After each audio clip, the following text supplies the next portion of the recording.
எனக்கு போன போடுற உடல் சூடாயிருச்சு, உடல் ஆடுது, உடல் பாடுது, உடலே பேசுது, உடலே ஓடுது அப்படின்னு சொன்னா நம்ம என்ன சொல்றது?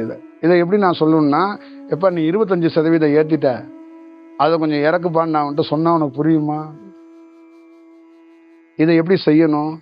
அப்போ ஒரு குழந்தைய ஒரு தாய் எப்படி ட்ரீட் பண்றாளோ அந்த மாதிரி தான் தவத்தை ஒரு மனிதன் ட்ரீட் பண்ணணும். இதெல்லாம் எப்படின்னா, குழந்தைக்கு தாய்க்கு ஒரு பாண்டிங் இருக்குல்ல, அது என்ன பாண்டிங் சொல்லுங்க? சொல்லுங்க, என்ன பாண்டிங்? பாசமும் கிடையாது, ஒரு வெங்காயமும் கிடையாது, உயிர். என்ன கொடுக்குறாவ? பால் கொடுக்குறாள்ல. அப்ப என்ன பண்ணுது அந்த குழந்தை? பசி மறக்குது, தன்னை மறக்குது. அப்ப என்ன ஆகுது? முதல்ல யார்கிட்ட போய் அதிகமா நிக்குது? தாய்கிட்டே நிக்குதா? தேடுதா தாய? அந்த தாய் பாலைய தேடுதா?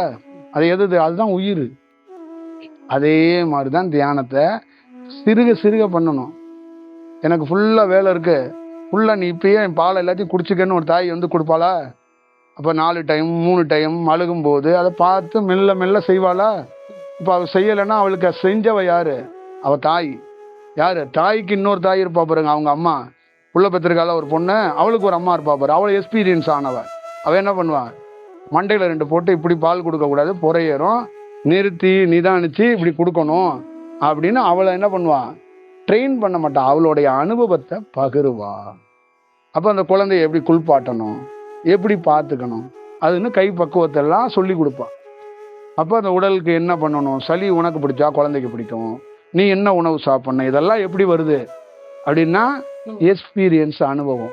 இப்போ அனுபவம் பெற்ற ஒருத்தர் தியானத்தை வந்து எதுக்கு கொடுக்குறாருன்னா, நான் நொந்து போனேன், நூலாகி போனேன், என்னை ஓரம் வரவெல்லாம் அடித்து செதற்காயா திறக்க விட்டான், அதே மாதிரி உன்னையும் அடிச்சிருவான், நீ கொஞ்சம் கவனமாக இப்படி போப்பான்னு ஒன்று கொடுத்தா நீ என்ன பண்ணுறன்னா ஹை வோல்டேஜை வந்து ஏற்றுற, போகிற இடம்லாம் ஒன்று ஏற்றுற. இந்த பக்கம் வாழ்க வளமுடன் ஒன்று ஏற்றி இந்த பக்கம் ஏற்றிக்கிற, இந்த பக்கம் கிரியாவை ஏற்றிக்கிற, நடுவில் வந்து அந்த ஈசாவை தொங்க விட்டுக்கிற, எவன் பார்த்தாலும் டீச்சையை வாங்கிக்கிற, எங்கே பார்த்தாலும் எவனாவது ஒரு சாமியார் கிடச்சிடக்கூடாது, குருநாதர் கிடச்சிடக்கூடாது, யூடியூப்பை போட்டுறக்கூடாது, எதையாவது ஒன்று பண்ணிக்கிட்டு அதுக்கப்புறம் நான் ஞானி ஆகலை பாவி ஆகலை. என்ன தியானம் பண்ணாலும் எதுவுமே நடக்க மாட்டேதுன்னா எப்படியா நடக்கும்? இது என்ன, நான் என்ன இன்ஸ்டியூட்டாக வைக்கிறேன்? வாருங்கள் 6 மாதத்துலேயே உங்களை பாஸ் பண்ணி விட்றேன். இந்த +1 படுத்தவங்களுக்கெல்லாம் வாங்க, இங்கே நான் நிவாரணம் கொடுத்துட்ருக்கேன்னா நான் என்ன அந்த மாதிரி இன்ஸ்டியூட்டாக நடத்துகிறோம் நம்ம? சொல்லுங்கள். இல்லை நீட்டுக்கு வாங்க, இங்கே வந்து நீங்கள் அப்படியே வந்தீங்கன்னு வச்சுங்களேன், அதெல்லாம் டவுட்லாம் கிளியர் பண்ணி உங்களை நீட்டில் பாஸ் பண்ணுறதுக்கு ரெடி பண்ணி விட்றோம், நம்ம ரெடியாக பண்ண முடியும்? தியானங்கிறது அப்படி கிடையாதுங்க, உயிருங்க. அது ஸ்லோ ப்ராசஸ் தான் ஆகும்.